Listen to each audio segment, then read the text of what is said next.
I have to apologize for two things. One is I'm eating some home fries. I made some baked potatoes last night. And every time I make baked potatoes, I make a few extra.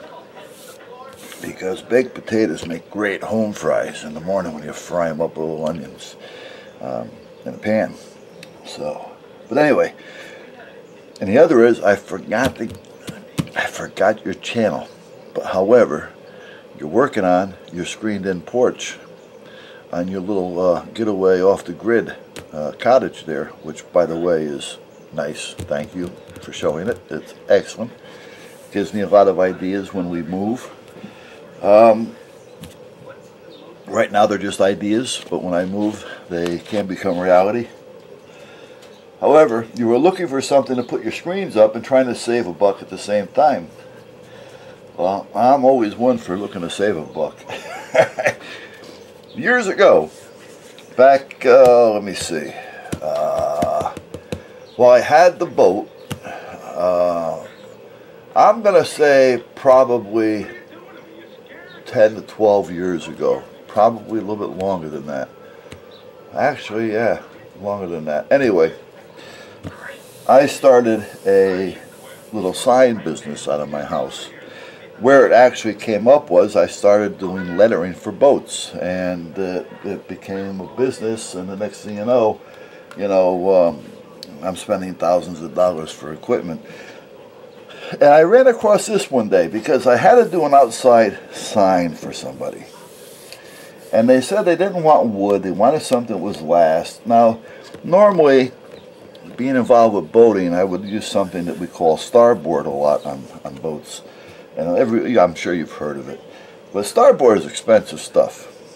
But it puts up with all the elements. I mean, it's made to put up with elements. Well, one day, I was in a Home Depot, and I spotted this stuff.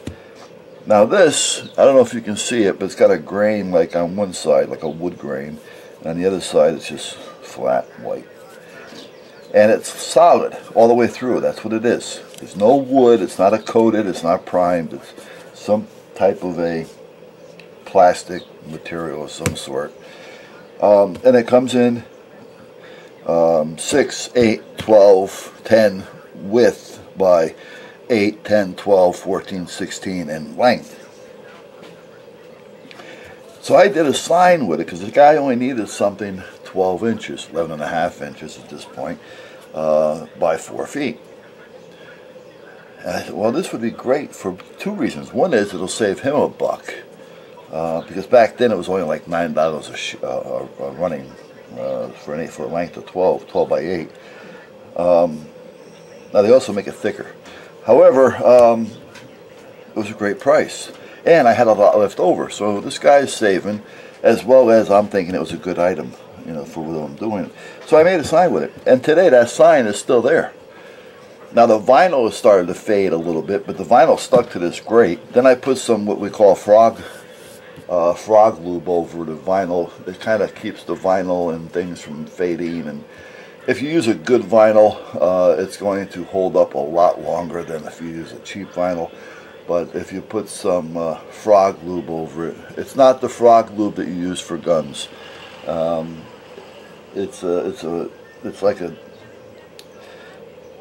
liquid, and what it does is it protects and weatherproofs the vinyl and any printing that you may do, because sometimes now everything is printed.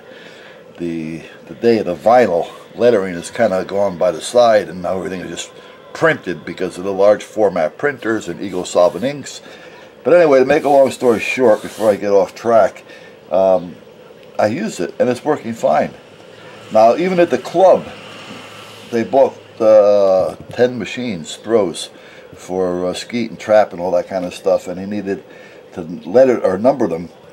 So I bought a piece of this, 10 foot long by 12, 11.5, and I cut it into 1 foot, and I put vinyl numbers on it, and boom, and again, they work. So this may work because you can rip this into 6 pieces if you bought a 12 inch by whatever length you need, You can rip it into 6 pieces, which would be close to 2 inches, or whatever you need, and you don't have to worry about it. If you want to paint it, you can. If you don't have to. If you want the look of like a wood grain, it's there. If you don't, you got the other side. Now I got a piece here that I've had for, oh, I don't know, a few years back now, that it just gets kicked around the garage all the time. It's got some spray paint on it, and I use it just for testing a couple of colors.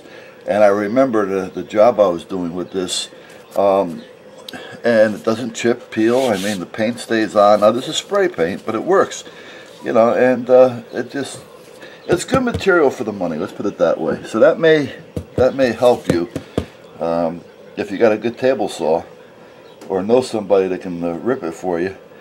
And you can even take it and put your saw on a 45 and trim off the edges if you want, if you don't want a square stock. So, but anyway, so much for that. Hope it comes in handy for you. If not, you know, at that point, no big deal.